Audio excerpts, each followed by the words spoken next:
It's a little different. Yeah. Hope the echo's What's not too different? bad. What's different? Everything. What? Everything and nothing. Nothing's the same though. Oh, the winds of change. Oh, that's a good way to You put know? it. Is there a song about that? I think so. Is it I'm thinking of Candle in the Wind right now, but that's not it. Jimi Hendrix? Maybe. Oh. Winds I of don't know. change. Who knows? Maybe it's not. I don't know. So we're in our new gym. Probably. Anyways, What do you got? You got to put this in front of your mouth, man. you got to put yours in front of your mouth. It is. Okay. All right. There. You know why? Because when you do this, then it's Yeah, I hard to know. I hear. get it. Can't I hear get the it. sound. I get it. I'm trying to walk and chew gum at the same time here, man. I know. So yeah, this is the gym space that we're gonna be in. I actually wish the cameras were the other way because you guys can see how nice the racks are that we have in here. And Could I'll have be done able it the next time. No, the lighting isn't good though. Oh. If I flip the cameras the other way, then our faces will be all shadowy. Really? Not that I'm a lighting expert because Right. I'm not. I don't think But- you're. Yeah. So, what's new and fresh? You got anything? Anything top of mind for you? I got a few things, but you know, just Good week, warm weird up. week. A little different. Good week, weird week. Good week. Weird ending. All good. What do you mean weird ending? No, just we started this week with a bit just Monday was a pain in the ass. Oh, was it? What happened Monday? Oh yeah, moving. Oh fuck. Sorry, I totally What checked out there. happened Monday? So you want to talk about it or no? You can. We're moving. That's it. What? So we're moving all our stuff out of old PowerTech. A lot of our stuff. So yeah, there's a lot of stuff. So Uncle Andy and I were driving a U-Haul for a couple days, moving stuff. Probably our own poor planning on that one, but I didn't realize there was going to be that much stuff. That was the thing, right? Even looking at it until you actually start moving stuff, you don't realize how much stuff is actually there. So now we are going to have at least 2 gym spaces. One will be the other one that we normally film the podcast in, and then this is our new one, I guess, our new one where we run all our academy stuff and The bulk of our stuff. the bulk of our stuff, yeah. So I'm pretty fired up for the rest of the academy stuff to be done, man. The rooms look so sick. The guys are doing the flooring right now. I just went in there. They're putting I don't know what. I'm not a flooring guy. You're So- not a flooring guy either. I don't know how whatever they do to seal the rubber tiles to the tile underneath. It's like a glue. It stinks, dude. And like I like the smell of like gasoline permanent markers. I'm one of those. Yeah. And it's like potent. It smells like that Gorilla Glue where it's like sharp. It's almost like a smelling salt. Probably not going to. The floor's probably going to stick then, right? I walked in for 2 seconds. These guys are in there just like slaving away, smelling that all day. Not for me. Not for me. But I had to get out. I was like, man, I'm gonna never had a migraine in my life. I'm gonna have Is a it good- migraine. nice though? Yeah, it's nice. It's nice. Yeah, the paint looks sweet. Like everything looks great. I was just walking through with Riley. She's really impressed with all the paint and all that stuff. So, so that's cool. This episode of the podcast is brought to you by the PowerTech online membership program. If you've been listening to Andy and I wondering, hey, how are they able to get all this podcast content out there? Well, that's because of our members. For just $9.99 a month, you can get access to our online video library, including hundreds of videos of Coach Andy teaching, and have the option for consultation calls with Andy or myself to go over anything you need. We can cover training, nutrition, coaching, parenting, agents, the junior college hockey path, whatever's of interest to you. You'll also be able to participate in our popular Ask Me Anything episodes, have access to special discount codes, and be given priority for any PowerTech in-person camps or events. If you like what we're doing here and you want to support us, this is the best way to do it. Visit powertechhockey.ca/memberships or find the link in the description of this video to learn more. On the weekend, I went to St. Andrews College for the Coaches Site live seminar thing. I don't know what they call it. Coaches Site Live. So BioSteel's now, they sponsor all their events, which is cool. And I got this cool hat that I'm sporting. Coaches Site. And honestly, it was great. I only got to stay for half the day. But I'm looking forward to going to the next one. I was actually planning to go to the last one. They do a 3-day one at University of Michigan every year. And it crossed over when I had to do my Hockey Canada thing the same weekend. So I got thinking about that. It was super cool. St. Andrews campus is crazy. Like, it's so sick. They're like a legit boarding school, grades 5 to 12, I think. And I think it's all boys. I think they just opened up I don't know. I think it is. And Yeah. but I think they just opened up a separate or something kind of separate campus that girls go to. But it's all boys. And it looks like it's like a university campus, man. It feels like you're going on to not Like quite they have Harvard, a football, but soccer field, like yeah, oh legit, yeah, very crazy. nice. Is Oh it yeah, turf? yeah, turf. Well, I don't know if the It's outside though. yeah, it's outside. I don't know if the football field is turf, but I was saying to Dan and I were there hanging out for the morning, and we are walking by, and I'm like, man, this is the stuff that makes programs elite is that little stuff, like the little detail. So we're walking through the campus, and grass is cut, no weeds, all the signage is like very well done, super clean feeling, and there's where your money's going, man. Like it's all that little stuff that makes it feel like a high level university campus style program. Yeah. That's what Nice it looks rink like. too. Nice rink, old style kind of barn, 1/2 seating on the one side opposite the benches. So it was very impressive. Like that's the first time I've been to St. Andrews. Very impressive campus. It was And really then the cool. school itself is attached to the rink, sort It's of all thing. it's like a full campus. So it's Okay. not. It's like they have classroom buildings. They have sport facility buildings. They have like so there's multiple different areas. And I didn't go through the whole thing either. It was just like in the area that they had the talks that I was in. So that was one of the buildings that had some classrooms attached to it. And then the rink was a separate building. I didn't go through the rink fully, so I don't know if there was other areas of the building that I'm not aware of. But Not to get away from the reason you're talking about is the coach's site, but that program does really well. Oh, yeah. And like they get NHL picks, they place a lot of kids out of that school, so Yeah. they're doing something right. I didn't hear about it until about 6-7 years ago. Never heard of it well, I think I'm saying because we're kind of new to the academy and private schools, right? So Well, I never really heard of it. So that before. school was founded in 1899. Yeah, school. so it's same as St. Mike's. Or Yeah, something it's been like around that. forever. Like, it's like so, amazing. but you never really hear about it. So they've had. I never did. When I was saying we were walking, like they've had 100 years to figure out how to get their processes right. 125, you know. Incredible. So yeah, it's crazy. So very well done. Super impressive. And the cool thing was all the branding matched. So like coach's site, red, BioSteel red, St. Andrews red. It was like, so all the branding was even lined up. It looked sweet. So yeah, BioSteel had their trailer there, and then the coach's site had all their stuff there, and then St. Andrews had all their stuff there. But what I liked about it, in my head, I guess I was contrasting it a little bit with, not just contrasting it, comparing and contrasting with Hockey Canada weekend that I went to in Toronto. And I'm thinking a lot about the people that they have speak, what the presentations are about, and how to get the most out of those types of weekends. And so the Hockey Canada one, compared to the coach's site one, like not bashing Hockey Canada at all, obviously, but the coach's site one just seemed, it felt more current. It felt more modern. It felt like there was more value added to the experience. So, for example, they had privately owned versus.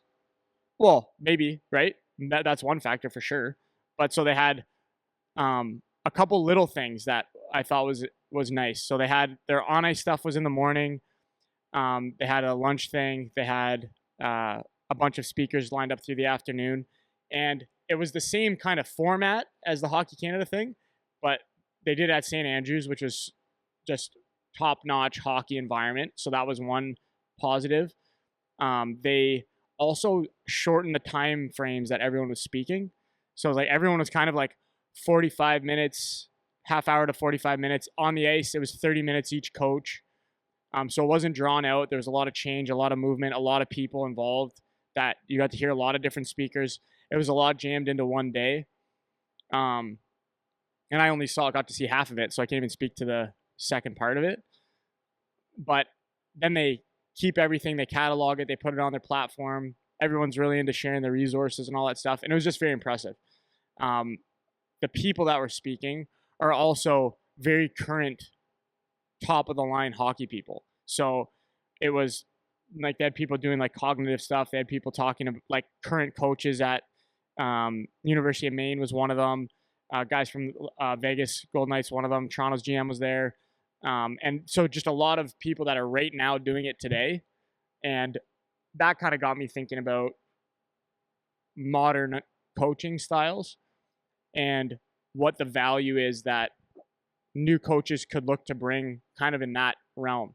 So what I was honestly for me, what I was doing was I was picturing, okay, if I was to give a talk at this, what would I talk about? That's kind of what I was saying to myself while I'm watching it. and like my specialization is like off ice stuff, nutrition stuff that no one really talks about a whole lot, which could be cool. But I was also thinking about why certain forms of communication work versus not. So, and everyone has seen this. If you ever go to a seminar weekend or whatever, and they have multiple people speaking or whatever, some people are great, some people are not so great, some people are meh, some people you check out, some people are really engaging. And I was kind of thinking about how to make it current for the players who are trying to listen to you. So if I'm in a room with adults listening to an adult speak and I'm not even engaged, and this person's a coach, then how are they translating that message down to whatever it is, 20-year-olds, 18-year-olds, 15-year-olds, 12-year-olds, and these are the people that are in the crowd watching, right?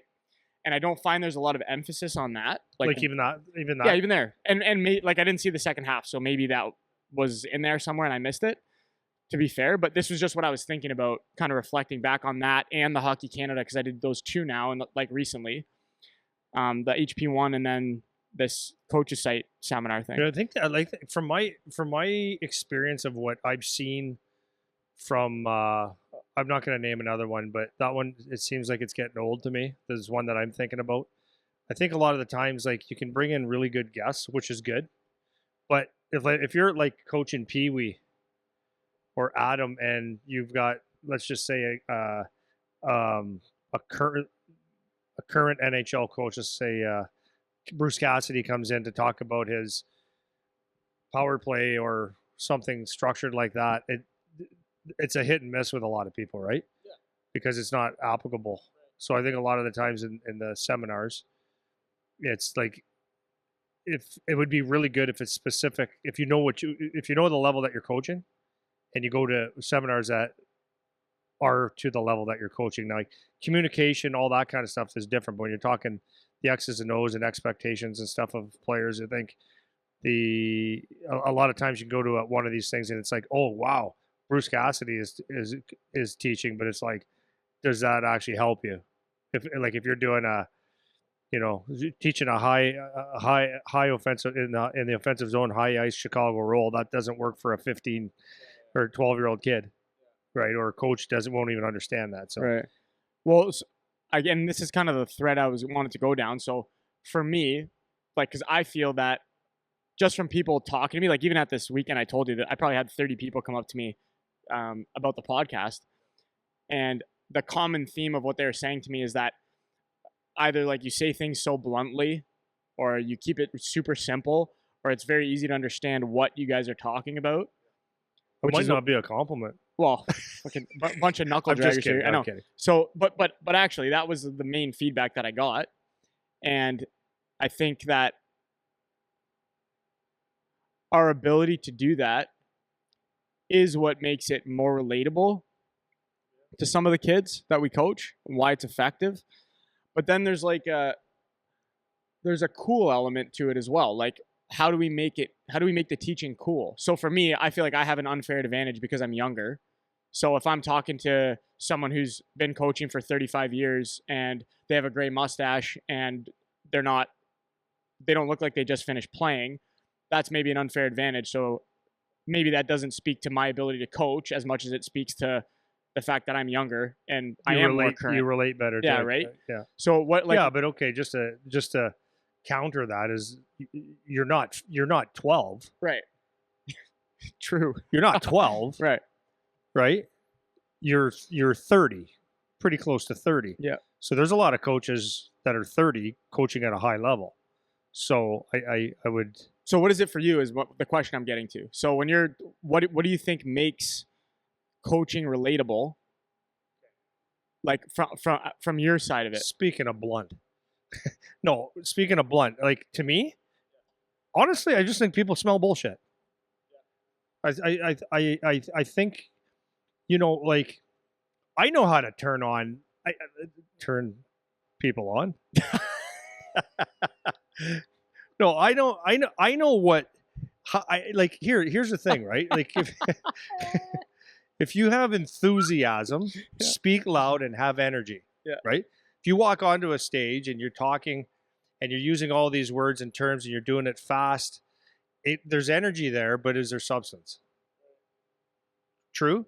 So if you can make it look like you're, I'm not carving anybody's way of doing things though, but I just think people like simple. I think people like simple and they like honest and don't beat around the bush too much. So if you go into a seminar, like it could sound like you're doing a lot. You got the energy and you're talking and you're throwing, you got the cute little jokes at the perfect timing. And it just, my point is, if you're not authentic and you're not giving me something, like I get pissy when I have to sit in a room, like if it's a meeting or if it's anything where I know you're just taking my time and you're pissing me off now because you're just using time to have a meeting or to whatever. Like, what is it that we want? Can we do this in 10 seconds? Can we do it in a minute? Like, the shorter the better. Let's get to the point. So I think that's what I think that's what would be the best. Is that I think people they like authenticity and they like simple, and I think the more you have that, the better. And obviously for a seminar, you need quality information and stuff. So like at some point, you're going to have like an NHL coach. How am I saying this? Hire, like if you've been coaching for a long time and if you're Bruce Cassidy and you want to learn something, well, you don't want to have like simple, you want truth, but you want, there's got to be like some serious substance there and stuff like that. But like for most people, it's a lot of the information is not needed. I guess that's what I'm saying. And people can smell and see bullshit. It might take them a little bit longer, but they can. So I think that's the thing. Authenticity. Yeah, I'd say that's probably it for me too. And then there's another layer of it that I was thinking of when I'm at a lot of these things. Like, I actually found this one to be much better, and maybe it's because there's a shorter time frame for people to speak. They have to be specific. So like you saw even in the coaches meeting we had this morning, like I'm fighting to get to specific points, and like you get distracted and pulled away to different elements and different things, right? And it's like, okay, but I want to talk about this. Okay, but I want to talk about this. Okay, but I want to talk about this, not all these other things that are related to this, And that's what I find is you get someone to come and speak, and let's say it's someone who wants to speak about skating, like they're a power skating coach of some sort. In their 1 hour, they try to touch on everything, and it's like, you only have an hour. Well, you can't. You can't, right? So by the time you finish trying to touch on everything, you haven't said anything of value because everyone knows the basic things for the most part. If they're registering for a coaching thing, they probably are into looking up coaching stuff.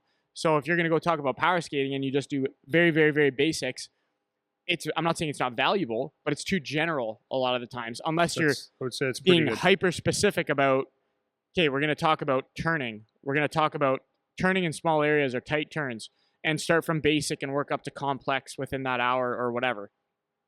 But if you want to talk about forward skating, backward skating, skating when guys are tired, mechanics, edges, stride extension, all these different things, and you're trying to cram it all into an hour, it ends up being not super valuable. So even from a learning perspective for me, when I go to listen to podcasts or listen to other coaches or listen to whoever, I try to find a specific topic. Like I want to hear about a specific thing, unless there's a person that I just like to listen to in general, which I have some of those where they could talk about the same basic stuff all the time and I just like listening to them. But if I want to learn something, I'm trying to go for the specific thing I want to learn, especially if you already have some experience. If you have some experience in coaching and training and whatever, you're not starting at zero, then I find you go to some of these things and you're just sitting there like, okay, what did I gain? Like, what did I learn from this? And this is the difference, maybe to your point at the coach's site, like people are volunteering to go there. They're volunteering to sign up and pay to go there, Like, and so, like the audience. Yeah. Like it's not required. Yeah. Right. It's not required. So the fact that you're saying as opposed to if you're going Hockey Canada, USA, right, hockey, where it's mandatory, mandated. In order to coach U14, you have to do this 6-hour course, which is filled with maybe good, maybe bad, maybe a bunch of shit, but it's just, you have to go whether you like it or not, 100%. And that's what I'm saying. The private industry if you do things in a private industry as opposed to that mandatory uh, governing body thing, you're probably going to get a better product because if they don't, like, here's the thing, and that's why they've grown. They're obviously very good because if they don't do a great job, then people don't come back or they get bad reviews, and right? There's nothing stopping someone from not going again, right? Right. So So except for the only way that they're going to come back is if it's quality. right. So that only makes sense to me. So for this, like with the coaches site thing, it was sweet. The setup was sweet. The speakers they had were sweet. And I'm looking forward to going to the next one. So I kind of have two themes in this discussion that I want to bring in. One is kind of modernizing coaching for coaches, like how to make sure that you're modern in the game. And then the second aspect of it is relating that message now to players in a way that resonates with them so that they can actually take your advice and make it actionable. Okay, so you talked about authenticity in coaching, and one of the points you just made was you think people can smell bullshit, and I think so too. So how do you draw the line? Like for me, this is something that I feel like I've gotten to be pretty decent at, is understanding the audience and how to communicate the message. Because one issue that I have with a lot of coaches is they're, oh, I'm the no bullshit guy, but really you're just an asshole. You know what I'm saying? So Yeah, but just be clear. So this is what my question is. Where do you draw the line? How do you draw the line between authentic, honest, and telling the truth versus you're actually just kind of hiding ego a little bit. You're actually kind of an asshole and you're being blunt for no reason without any velvet on the sledgehammer, so to speak. So how do you think about that dynamic and kind of how to thread the needle without crossing over? I think some things need to be, like, if you're teaching something that's an absolute, then you can be as blunt as you want, right? Like, you know what I mean? You could come across as an asshole or a know-it-all. It's right is right. Do you know what I mean? But when you're dealing with someone trying to learn, a student meaning a player, or you're teaching coaches to be coaches, then I think it's important, like it always comes back to this, is like give them the reason why they're learning something, right? And why and how does it benefit them? We were talking this morning when we had our coaches meeting, and it was the discussion was, okay, obviously basically we want to get, because we have the academy and we have the junior A team, we would like everything to trickle down to resemble it to be the same, but you can't actually expect a 9 and 10-year-old team or 11 and 12-year-old team to execute hockey the exact same way as a junior A team or an NHL team or whatever. You can't do it. And there's various reasons for that. Various reasons are simply the skill level might not be there. At the junior A level, that funnel is filtered a lot of people. So you get a quality hockey player like in several different ways. So they're going to get grasp more than they've been playing for a lot longer. So to have it matching exactly is not going to happen. So you can get the ideas across, but what is the fundamental most important thing? So this is where the teaching thing would come across. So if we were so adamant on making 12-year-olds play like junior A players and we need it to be right, well, that's not a good solution. That's going to be a recipe for a disaster. So we have to look at what's in the best interest of our kids, and what would that be right now?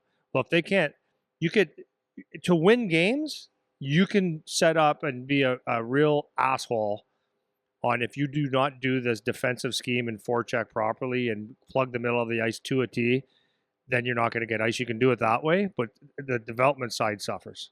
So you might be, especially if you have a team that, good or poor team, if you do a system to a T, you give yourself a little bit of a chance, but the development falls away. So what should come first? And that's a decision. I'm not saying I'm right, but what should come first? Developing kids or systems that you win every hockey game? And that's whatever your opinion is, fine. For me to develop the program, I would say throw the basics of and that's what we kind of came up with today. Throw the basics, but you can't expect them to have the basics dialed in if they can't simply get up the ice fast enough, or if they can't make a pass up the ice, or they understand the game yet. So I would rather see kids have a lot of success of the basics of moving the puck crispy, having the work ethic to execute something. Because if you're expecting them to do a system where it's not fun, like I don't mean not fun, but I mean where it's just all thinking and no playing almost because they're young, they might overthink. Then if you can't get them to work, like if you want them to figure out how to work really really hard, but if they're not having a blast doing it, then the system if you do the systems to a T, like, and it's always thinking, then that's going to be harder to get them to work, right? So I want my kids, the basics to be okay, the fundamentals of working. Like when I have the puck, like I was giving it to them this morning in a good way. You guys have to learn how to work because they just, like, a lot of kids don't understand that. Like I said before, they go to a lot of different skills things and stuff, and everything seems like it's supposed to be fun, and we play a 3-on-3 game because it's fun. No, yes, but no, you have to play hard. So I want that instilled first before we get into, now we're going to hone in on this neutral zone, whatever, or defensive scheme. So that's the one thing. And then the other thing was, the kids will listen. So I did last week, I don't think I told you this yet, when I did the leadership with the group, it was amazing. The thing was is I made it, I'm not saying I'm great, that's not what I'm saying, but I do know one thing, that if I make it about me or make it about my presentation, they don't care. As soon as I personalize it to them, like this is how it's going to benefit you, then they get interested. Well, dude, I did a lot of speaking, but they were hands up, talking, communicating. I had a couple parents text me, say, "My son came home tonight." They were talking about all the stuff that they learned in your leadership class. Thank you very much. That was awesome. They can't stop talking about it. Like leadership class or whatever we call it, that's exciting. So I think that if you can get into the players or the coaches, if they understand that this will make me better, or this is what I'm here for, like you tug on the little cockles of their heart somehow, then they're engaged, right? I think they listen to it a lot more. Did you say cockles? Cockles. Cockles. I think that's what it's called. It might be cockles. Amazing. No, I agree. You also said something in our meeting today that I find super applicable for me, and I think would help a lot of coaches, is what you said was some version of, remember that they don't know what you're talking about, or they don't know what you're saying. That I'm glad you said that. So putting a higher level expectation. So this is what happened. So we were talking with Mac, right? Mac's a very high level coach. So he's been coaching high level junior university hockey forever. Okay. So he's now in a position where he's coaching younger kids, which is not a comfort zone for him. Like he's not used to that. Even when he's coaching our on the ice with our 18U kids, he's coming from a frame where he's used to kids just already have the basics down. They can move the puck, they can skate, they have their basic habits down. And so when we're talking about this stuff, you can see he gets all fired up. He's like, man, they don't know how to do this. They don't know how to do this. They don't know how to do this. And it's like, true. And I don't know that they necessarily would at this level. You know, like you always say, hockey isn't hockey until you get into junior. All these guys are pre-junior. So should they know some of these things? Maybe, maybe not. You know, and it just takes that conversation where, again, to your point, they don't know what you're saying. If you say, you need to do this, you need to do this, you need to do this, do they understand what the words mean that you're actually saying to them? You know what I mean? Yeah, an example that, and you could have different terms that other people actually use. That's why communication is big time. So, you might say something like offensive in your offensive zone or whatever zone, and you say, after you get the puck, you want to get that puck in the honey hole. And people look at it, they think you're joking around. It's like, no, that's what that means. Is like it's the honey hole, right? It's a certain spot in the ice. A lot of kids would just, if you don't explain what that is, they're going to say, what the heck is that? And they have to go ask other players. But by the time they get to ask other people, the practice could be over or the game could be over. So the terms have to be, you have to assume that they know nothing, like at the younger levels. But even I would say, even at the older levels, I think it doesn't hurt you to explain why. So, for example, if you're teaching a neutral zone scheme, okay, Most kids don't like if you start off the drill, okay, we're going to work neutral zone. Here's how we're going to do it, and you kind of do the formation and you go through it, and you skip the part about why you're doing it. A lot of these kids will say, "Why are we standing still in the neutral zone?" Or like, "Why am I standing still? This isn't fun." But if you take that back and you go, "Okay, we're going to be working neutral zone today." The objective of neutral zone, like, is our neutral zone is to keep the puck to the outside and eliminate all passes through the middle of the ice. Does that make sense, guys? And they, yes or no, whatever. And then explain why that's important. It's important because if you give them the middle of the ice, blah, blah, blah, blah, blah, right? And we could win games if you're good in the neutral zone, are won and lost in the, or wins. Games are won and lost in the neutral zone if you do it right. If you have a good neutral zone, you have turnovers, blah, blah, blah, and get them to understand, oh, I didn't know that, right? So now you can teach, okay, this is a neutral zone thing and this is why. Then offensively, you can explain why. Then there's a little bit of buy-in so they can at least understand why they're doing it. Yeah, and this is why I always get hung up on words, because you take for granted that kids know the words that you're saying, man. I did this the other day. We had our first nutrition class on Monday.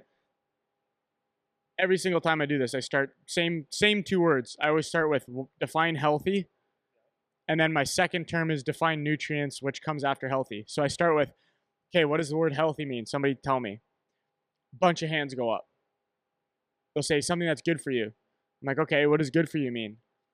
Something that's healthy. It's like, okay, that's not defining the word. What is healthy? What is it? What is something that's good for you? What does that mean? You know? I finally get them to my definition, where I always tell them, like, it's a food or something you consume that's nutrient dense. That's how I like to define it.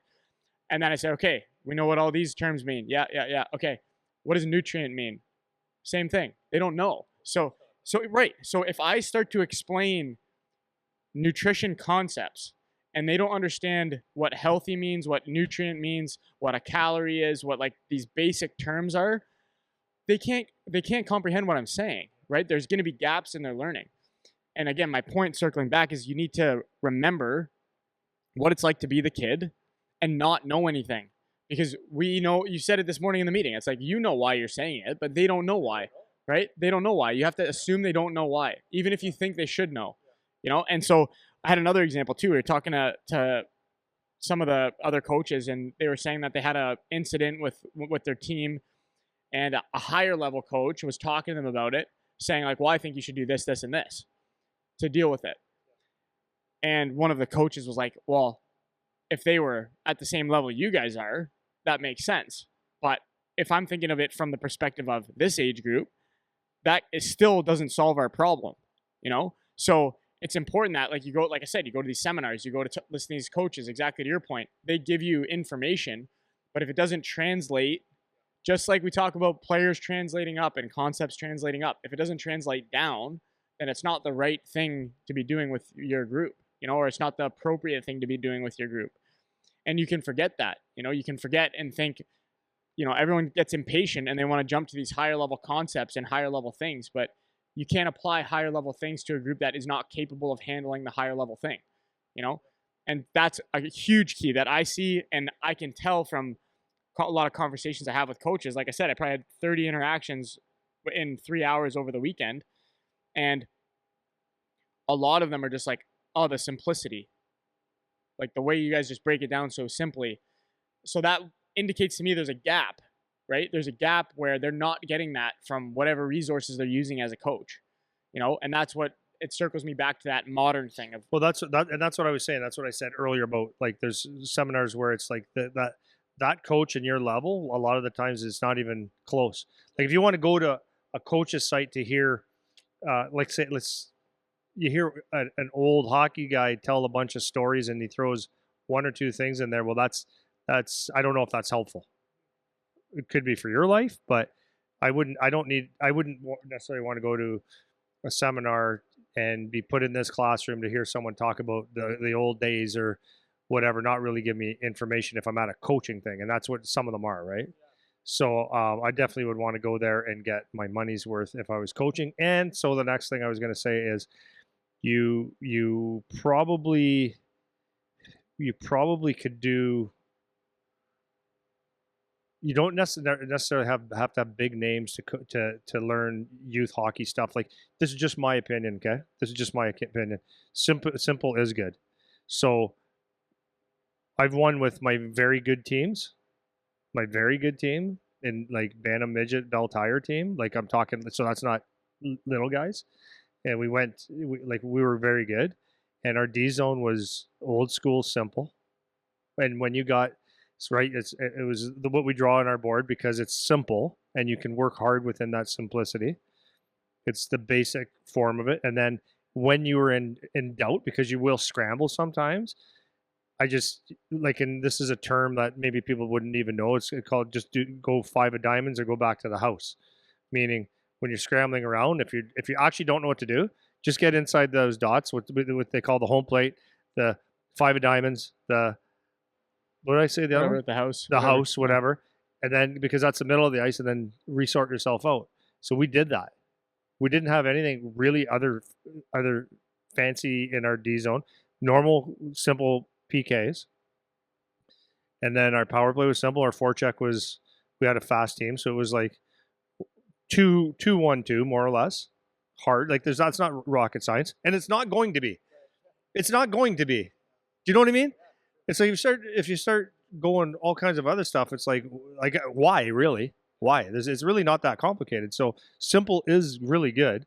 It's executing it with good players, and and then again, honestly, hard work is another thing. I mean, you got to teach kids systems a little bit, but if you get them to work hard and play, and they have a certain skill level, willing to go to the net and willing to back check and certain things like that, like that's not really that much difficult. More difficult.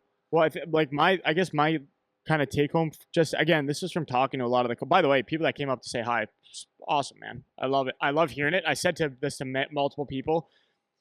The fact that you guys come up and say thank you or hi or whatever, just that interaction is the whole reason that we do it in the first place. Because it's so much extra work to keep doing this every week.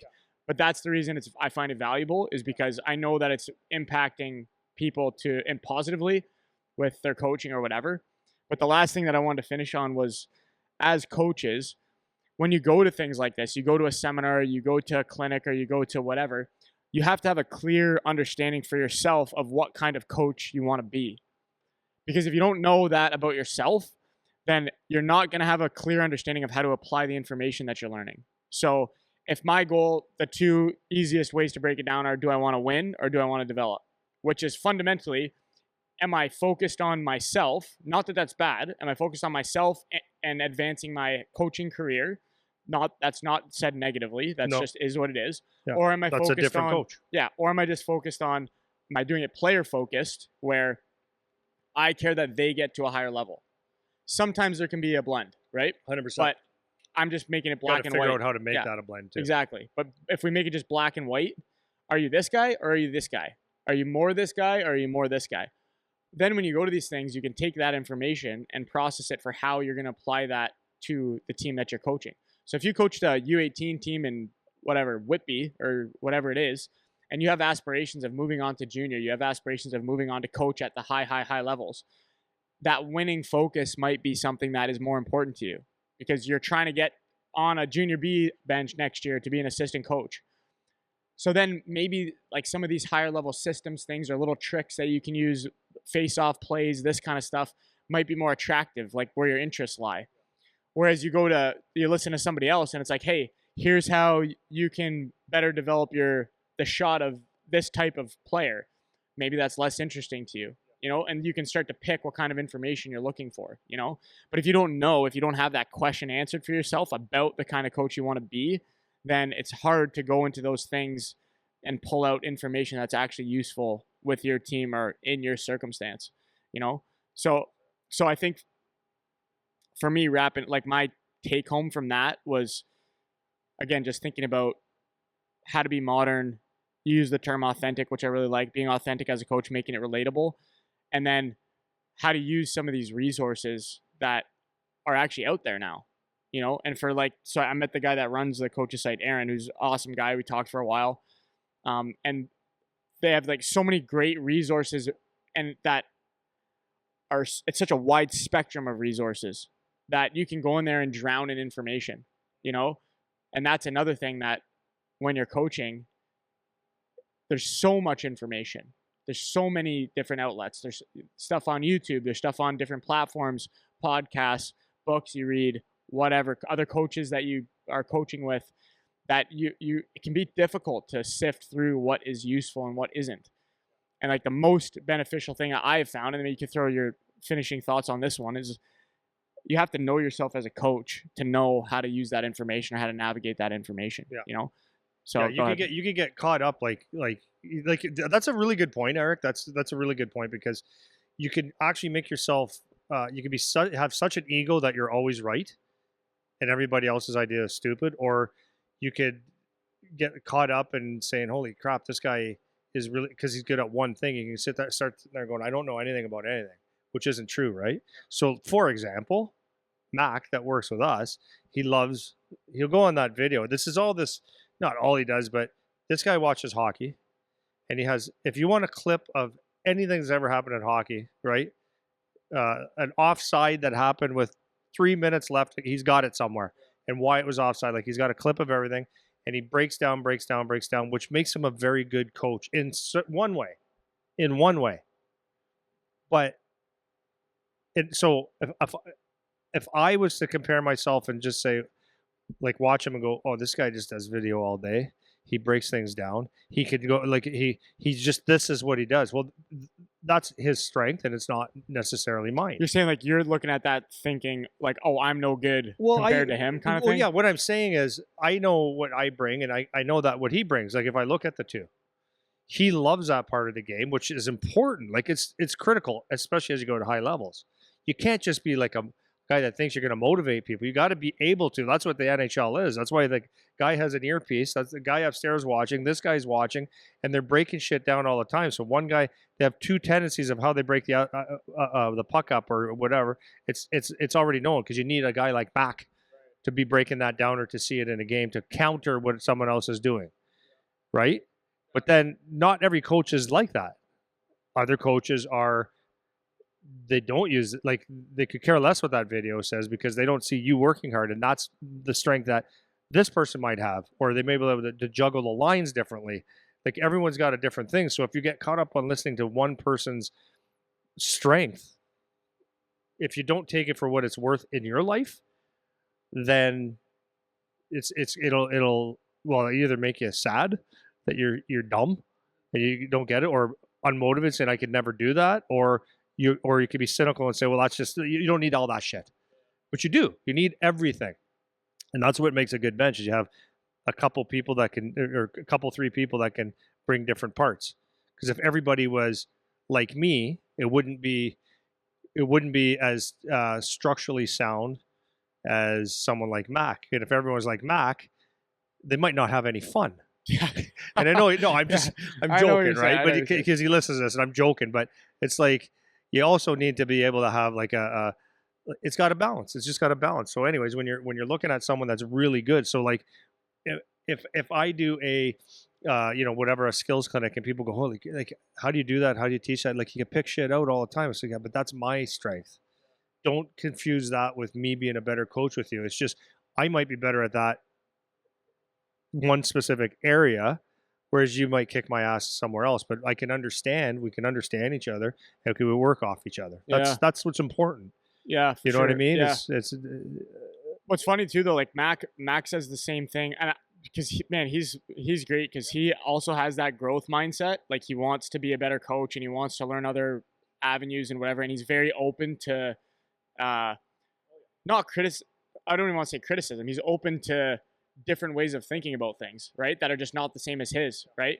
And like, we'll be in the amount of times he'll say to me like, "Yeah, fair enough," or "Yeah, I agree with that too," or what. He says stuff like that all the time. And even with you on the ice, he said to me a couple times now when we're talking about scheduling stuff, like, "I want to be paired with Andy for this," or "I'd like to be paired with Andy for this," or so it's almost like he's identified that same thing that you're talking about, where you see him with how he breaks shit down and all that, and then he might see you with how you interact with the kids, or how you do skill stuff, or whatever it is. And so you can fill those gaps in and blend it in.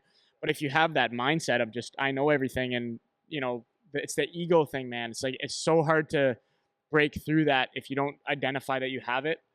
But if you can just listen and try to find where you're lacking, because another thing that people were saying to me too, that I don't know if it can be positive, but also negative, is that you just confirm a lot of what I think, and that could be good, but that could also be not good, because what if what I'm saying and what I think, it's the same as what you think and we're both wrong?